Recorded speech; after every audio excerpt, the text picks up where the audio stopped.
On a le grand plaisir ici à Bleu FM de recommencer à vous présenter des petites chroniques.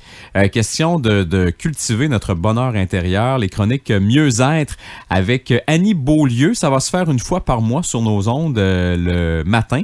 Alors, Annie qui est formatrice Mieux-être. Salut Annie. Salut Fred. Content de te revoir, surtout, puis que tu puisses recommencer à faire ces chroniques avec nous. Je pense que ça va être bénéfique pour nos auditeurs. Ben, plaisir partagé. C'est un bonheur de revenir faire ces chroniques-là avec toi. Annie, juste avant d'entrer dans le vif du sujet de ce matin, j'aimerais que on revienne sur une conférence que tu as présentée il n'y a pas longtemps du côté de la Maison de la culture de Sainte-Anne-des-Monts sous le thème « Fleurir » parce que ça a quand même, t'as eu pas mal de succès avec cette conférence-là. Oui, ben ça a été un moment marquant des dernières semaines. La conférence Fleurir, j'ai accueilli 60 personnes qui sont venues écouter mon message cette soirée-là, qui sont venues trouver des outils pour fleurir, c'est-à-dire s'épanouir, se déployer, exprimer leur grand potentiel. Donc, c'était vraiment un événement fantastique et incroyable. Et interactif aussi. Et interactif. Ouais. Les gens ont passé une belle soirée, je pense, et de mon côté aussi. Donc, je pense qu'il y aura peut-être des prochaines fois. J'en doute pas. En tout cas, c'est sûr que j'imagine que le besoin est là, la demande est là. Ah ben c'est sûr qu'on n'a jamais assez d'outils pour prendre soin de soi. Puis on n'a pas jamais appris ça à l'école. On nous apprend pas comment prendre soin de nous. Mais ça devrait. Oui, ça devrait, exactement. Mais oui, je pense qu'on a tous intérêt à acquérir des outils pour fleurir à soi-même. Puis si je peux ajouter, il est jamais trop tard. Hein? Non, il est jamais trop tard. On apprend tout au long de notre vie, puis il est jamais trop tard pour bien faire. Maintenant, Annie, on entre dans le vif du sujet d'aujourd'hui parce que c'est le mois de novembre. On sait que pour certains, c'est un mois qui est un petit peu plus difficile à traverser. Même que je voudrais que je m'inclue là-dedans aussi. Il n'y a personne de l'abri de ça, des blues de l'automne. Donc, j'imagine que tu dois avoir pour nous des petits trucs pour nous aider à passer par-dessus ça. Je te laisse là. Et là, c'est là où ton expertise entre en ligne de compte. Là. Donc, je te laisse nous en parler. Oui, bien novembre, c'est une période qui est difficile pour plusieurs personnes parce que c'est un mois de l'année où il fait plus froid généralement, où c'est sombre, souvent c'est pluvieux. Donc, on va entrer dans une période où on manque de luminosité. Et ben ça peut entraîner des petits symptômes de déprime saisonnière. On peut se sentir un petit peu plus fatigué, un petit peu plus triste, moins de vitalité, moins d'intérêt pour les choses de la vie. Et ça peut atteindre différents niveaux. On peut sentir juste une petite déprime, là, tu sais, l'impression que la vie est lourde un petit peu, ou ça peut atteindre des niveaux beaucoup plus importants. Et à ce moment-là, ben il faut consulter un médecin, un spécialiste de la santé pour trouver des outils pour s'en sortir. Mais quand c'est à un niveau plus gérable, si on veut, il y a plein d'outils qu'on peut mettre de l'avant dans sa vie à soi, qui sont simples, qui sont faciles, qui nous permettent de juste cultiver notre vitalité puis retrouver notre lumière à l'intérieur de nous si elle n'est pas là à l'extérieur. Des fois, c'est sûr qu'on peut dire que la ligne est mince entre qu'est-ce qui est normal, donc une petite déprime saisonnière versus une dépression plus profonde. Mais je pense que c'est lorsque ça perdure dans le temps, puis que justement, comme tu dis, les symptômes s'aggravent, à ce moment-là, il ne faut pas hésiter là, de consulter à ce moment-là. Là. Non, il ne faut pas hésiter de consulter. Puis je vous dirais, si vous avez un doute là, que là, ça persiste, puis c'est lourd, puis vous vous sentez pas bien, puis vous n'avez plus le goût de vous lever le matin, ben là, faut faire un pas vers soi et un pas vers demander de l'aide. Annie, une des choses qui fait que peut-être c'est plus difficile, c'est la résistance qu'on offre à ce temps de l'année parce que on le sait, on le vit ce petit down-là, puis des fois, on essaie d'y résister, mais des fois, c'est pire finalement. Oui, bien, on vit dans un pays nordique où on a la chance, je dirais, d'expérimenter 4 saisons à chaque année. Et ben, des fois, je pense qu'on aimerait que ce soit tout le temps l'été dans notre vie. Mais c'est pas ça. Il y a 4 saisons dans nos latitudes, mais il y a 4 saisons dans notre vie aussi.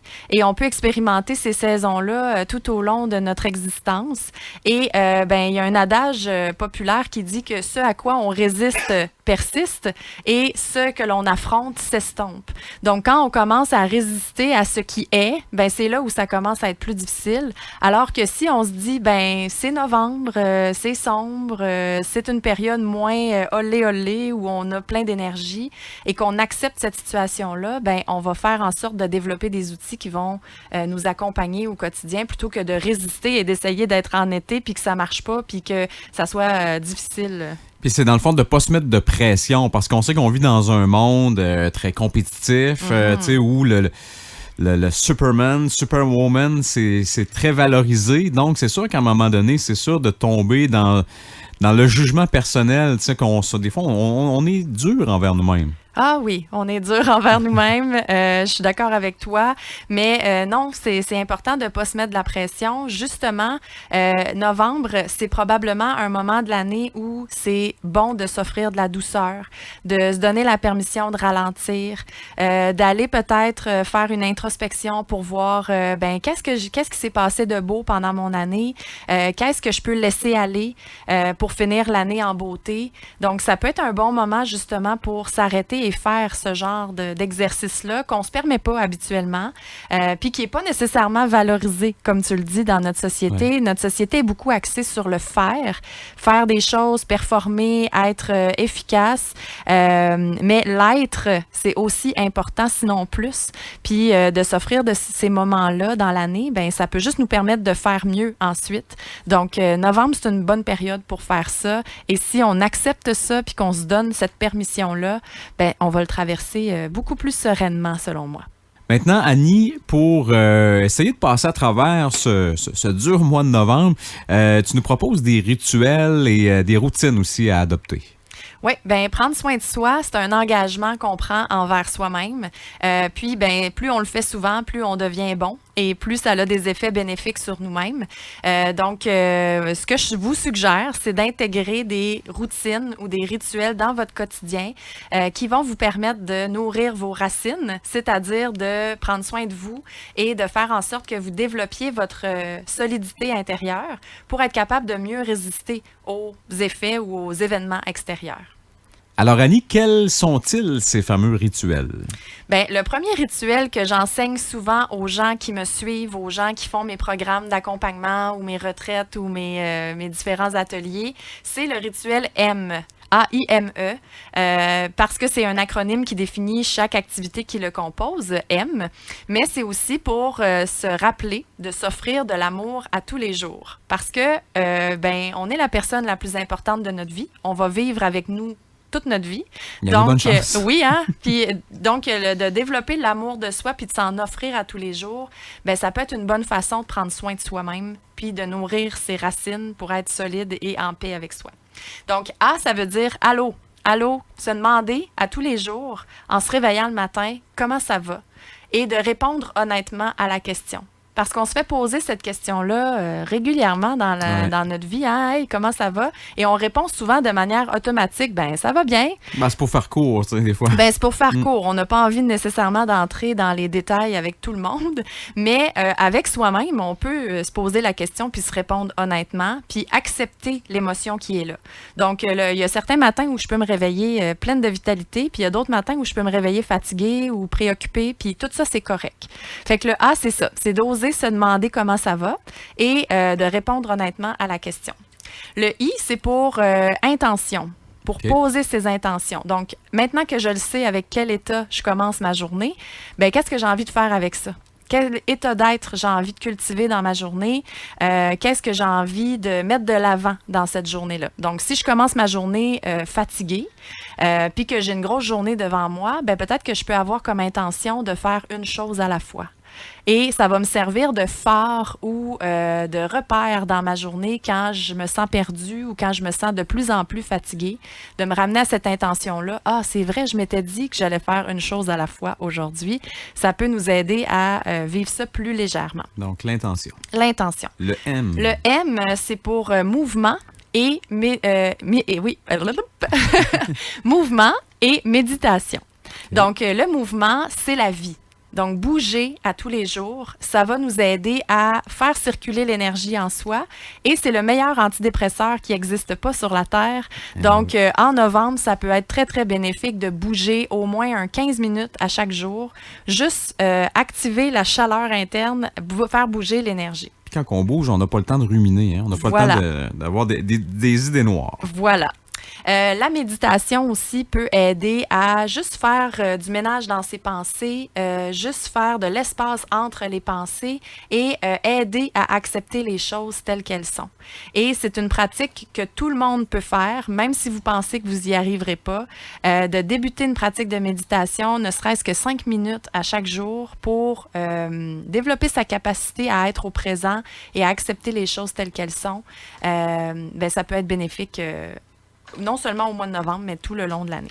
Et j'ai hâte de savoir la dernière, mais non la moindre. La dernière lettre E. C'est le E pour écriture. Moi, l'écriture, ça a été un refuge tout au long de mon existence. Ça me permet de mettre des mots sur mes ressentis. Ça me permet d'organiser mes idées. Et je vous invite à développer une pratique d'écriture, vous aussi, pour arriver à prendre soin de vos émotions et d'arriver à les vivre pleinement puis à les libérer aussi pour passer à autre chose ensuite. Donc, l'écriture, ça peut se faire de plein de façons. Visitez-moi sur mes médias sociaux, je vais vous en donner plein pendant le mois de novembre.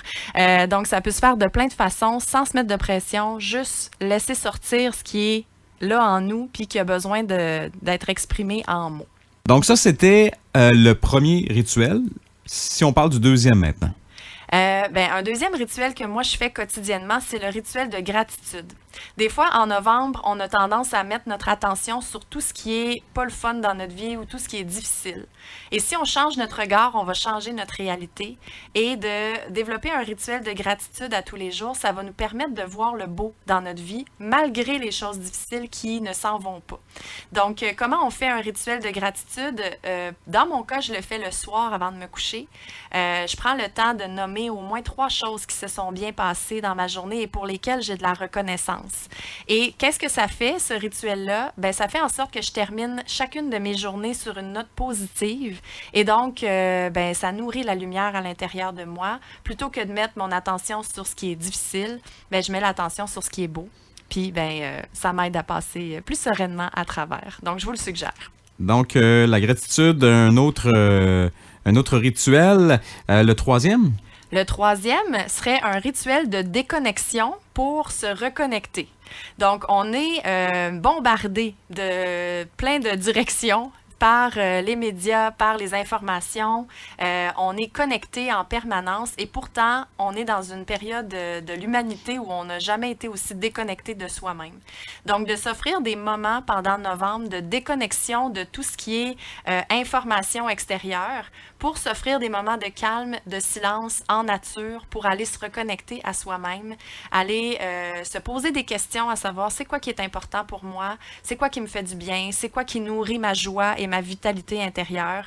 Donc, je vous propose d'essayer ça dans le mois de novembre, de vous donner peut-être une fin de semaine où vous allez déconnecter des médias sociaux, des nouvelles, puis que vous allez vous retrouver en nature avec vous-même. Donc, on tire la plug, comme on dit. On tire la plug, exactement. Quatrième rituel. Quatrième rituel, c'est un rituel de pleine lune. À chaque mois, il y a une pleine lune. Et la pleine lune, lorsqu'elle est à son apogée, elle marque la fin d'un cycle. Donc, de prendre le temps à la pleine lune, de s'asseoir avec soi-même, de dire « Voici ce qui s'est passé dans le dernier mois, voici ce dont je suis fière, voici les apprentissages que j'ai faits, voici les choses que je dois laisser aller », ça peut être une bonne façon de se reconnecter à soi encore et de voir le beau dans sa vie. Puis, on peut jumeler ça à une petite expérience relaxante à la maison, prendre un bain, s'allumer des bougies, mettre de la musique douce. Donc, faire un petit rituel de pleine lune, ça peut être intéressant aussi. Donc, tu nous disais qu'il y en avait 5. Donc oui. Là, il nous en resterait un. Il nous en reste un. Le dernier que je vous propose, je vous suggère de cultiver la douceur pour vous-même au cours du mois de novembre. Donc, de vous offrir un petit rituel spa à la maison.